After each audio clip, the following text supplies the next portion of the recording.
Semesta alam ini tidak akan ada kalau tidak ada Muhammad sallallahu alaihi wasallam. Nabi Muhammad itu Allah dan Allah itu Nabi Muhammad. Muhammad itulah wujud Allah, Muhammad itulah kenyataan Allah, Muhammad itulah cermin Allah. Ini gunakan masa cermin. Kalau Muhammad itu kenyataan Allah, Muhammad itu adalah wujud Allah, tuliskan mati ini bahwa sesungguhnya Muhammad itulah yang sebenarnya Allah itu. Yang kemudian dikatakan sebagai Allah yang perkasa, Allah yang kekal. Siapakah dia? Itu sudah pasti bukan Yesus, melainkan dia yang kita peringati hari kelahirannya, baginda Rasulullah Muhammad sallallahu alaihi wasallam. Ketika saya mengunggah video ini, saya sama sekali tidak bermaksud untuk menghina, mengejek ataupun menertawakan iman teman-teman kita yang muslim.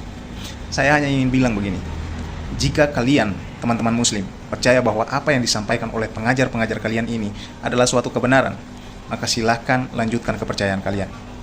Tetapi jika menurut kalian ada yang salah, saya sarankan, datang pada Yesus. Saya jamin ketika kalian datang pada Yesus, kalian akan tahu bahwa siapa yang sebenarnya layak untuk disembah. Jika kamu tidak tahu bagaimana caranya, sederhana saja.